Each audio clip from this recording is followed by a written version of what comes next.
तो याद आ गई मेरी? नहीं, ये वीडियो तू नहीं बना रहा, इसमें सिर्फ मैं अकेली रहूंगी। नमस्कार गाइस, आप देख रहे हैं कौन बनेगा रोडपति। सो गाइस, ये स्टोरी मेरी मॉम की है। तो जब मेरी मॉम 19-20 साल की थी, तब किस बात है ये, मेरी मॉम की नई नई शादी हुई थी, अभी 1-1.5 साल हुए थे उनकी शादी को। तब की बात है। तो मेरी एक मासी थी, निधि मासी। तो निधि मासी उस टाइम स्कूल में पढ़ती थी। तो उनका जो कार का जो ड्राइवर था, वो हमेशा कहते रहता था कि ठोक दूँ उड़ा दूँ, ठोक दूँ उड़ा दूँ। तो एक दिन क्या हुआ कि उस कार के ड्राइवर ने सच में उड़ा दिया, एक्सीडेंट करवा दिया उसका उस टाइम। तो मेरी मासी की ऑन स्पॉट डेथ हो गई। डेथ होने के बाद उनका जो क्रियाक्रम, अंतिम संस्कार जो होता है, वो हमारा एक आम का बागीचा है, वहीं पे किया गया। पता नहीं क्यों, मैं नहीं जानती। तो उसी आम के बागीचे में उनका अंतिम संस्कार वगैरह किया गया, उन्हें वहीं पे जलाया गया। कुछ ही महीने बीते थे, तब की बात है। तो हमारे घर के पास जो आम का बागीचा था, जिसमें निधि मासी का अंतिम संस्कार हुआ था, वो मतलब बहुत पास नहीं था, पर ज़्यादा दूर भी नहीं था। तो हमारे घर के मतलब घर से साफ साफ दिखता था। अगर वहाँ पे कोई भी रहेगा तो ऑफकोर्स साफ साफ दिखेगा। तो एक दिन क्या हुआ, सुबह का टाइम ही था। तो मॉम जो है वो ऐसे ही टहलते हुए बात कर रही थी सुबह। तो उन्होंने देखा कि बागीचे में ममता मासी। तो ममता मासी मेरी मॉम की चचेरी बहन थी।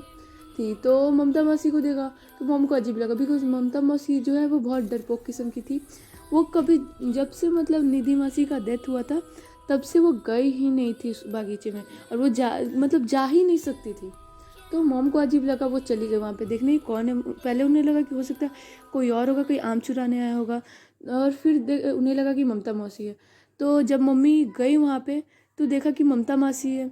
तो मम ने उन्हें मतलब कि पूछा कि क्या कर रही हो ममता, तो ये वगैरह वगैरह। तो वो जवाब नहीं दी। फिर थोड़ा देर आगे जाने के बाद वो डिसअपेयर हो गई, गायब हो गई। मम्मा को बहुत अजीब लगा। और एक अजीब बात ये भी है कि उन्होंने ना एक ग्रीन कलर का सूट पहना हुआ था, जो निधि मासी का फेवरेट सूट था।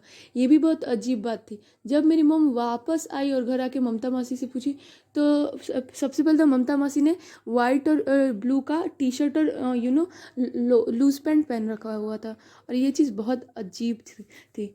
और यही नहीं, मम्मा ने जब मासी से पूछा कि तुम गई थी बागीचे में, तो उन्होंने बोल दिया कि नहीं, वो गई ही नहीं थी। एक्चुअली वो नाश्ता वगैरह, ब्रेकफास्ट वगैरह रेडी कर रही थी अपने घर वालों के लिए, बिकॉज सुबह का टाइम था और नाना जी को सुबह में ड्यूटी पे जाना होता था जल्दी, इसीलिए।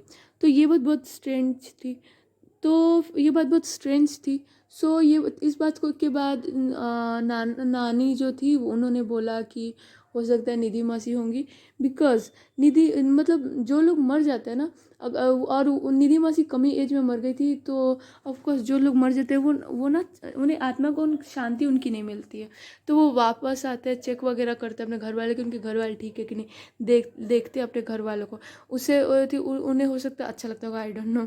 पर ऐसा कहा जाता है कि वो लोग आके चेक वगैरह करते हैं, ये भेस वगैरह बदल के, रूप बदल के, आई डोंट नो। तो गाइज, आज के लिए बस इतना ही। वीडियो अच्छी लगी हो तो लाइक करना, कमेंट करना, शेयर करना वीडियो को। और तब तक मैं चली बिजली चुराने, तब तक तुम चैनल को सब्सक्राइब कर दो। Bye bye.